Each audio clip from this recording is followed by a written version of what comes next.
Hello, everyone. My name is Timothy Pettis. I compete in North Dakota for Super Smash Brothers. And in this series of videos, it is my goal to teach you guys how to VOD review. Now, this is just a quick disclaimer. This is definitely a learn by teaching. I myself kind of struggle with VOD reviewing, and I'm going into college for teaching. And one of the things I learned is the best way to learn something, or one of the best ways to learn something, is through teaching. So that is what this video series is about, and that's what we'll go over here on screen. So, whenever we're going to VOD review something, we have to come in with these questions in mind. Um, is this winnable with a little bit of practice? That's the big question that we are asking ourselves. And one of the things that we will be going over is if it is winnable, we're going to ask what are the win conditions in the matchup. Um, so we have to understand how they win and how we win and how we can stuff out or avoid their win conditions while keeping ours true. So, for example, I am learning Zero Suit Samus right now.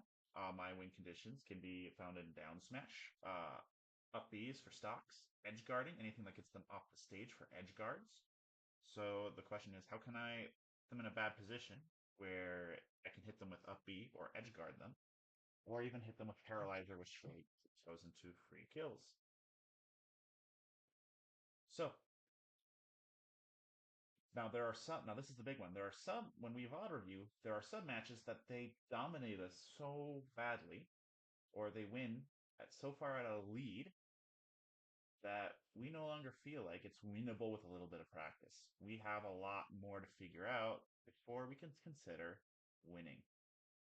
So here's the first question.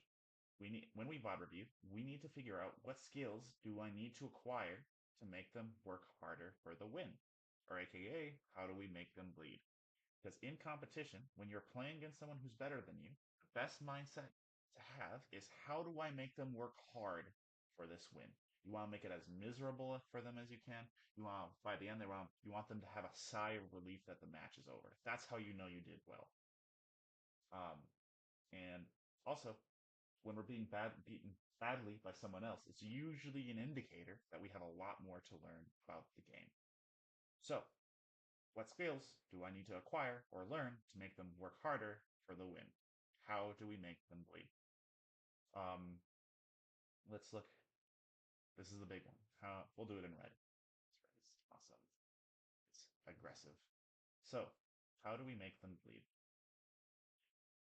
We figure this out by primarily listening to how we feel about the match afterwards.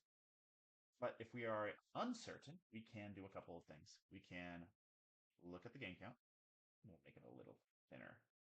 We can look at the stock difference between the games. And if it comes to last stock, we can look at the percent difference with weight, ability to kill, and momentum taken into consideration. We can also take these things right here, put them into consideration right up here for is this winnable with a little bit of practice? These are all very important questions to take into consideration. Now, you may feel like let's say you are playing, say you are playing Lucina and you are going against Bowser and you're both at 110. You may feel like that you have the advantage when in fact you do not because Bowser is heavier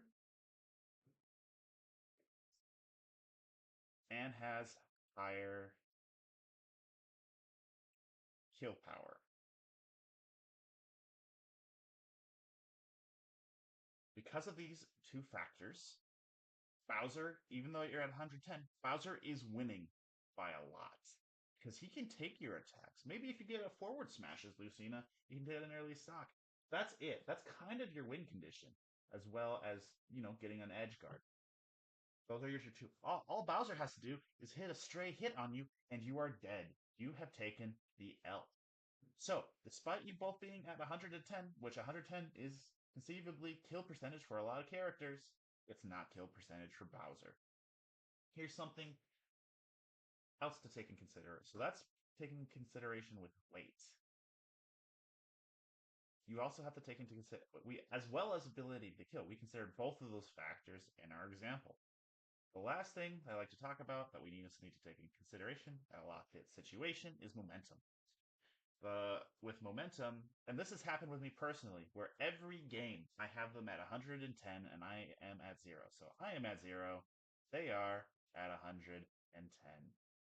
I am beating them, but somehow, whoops, but somehow at the end of every game, something clicks, and suddenly I take the L. That means it's not as close as I think it is, and they have some kind of comeback factor, or either that, or they're just reading my options in the end that are allowing them to beat me, and I need to study how close is this game truly. So when we do our VOD review for our in the next video, our first one, we're going to take in consideration these questions and kind of decide how we can take our VOD review and go into and apply it to get the most out of our learning.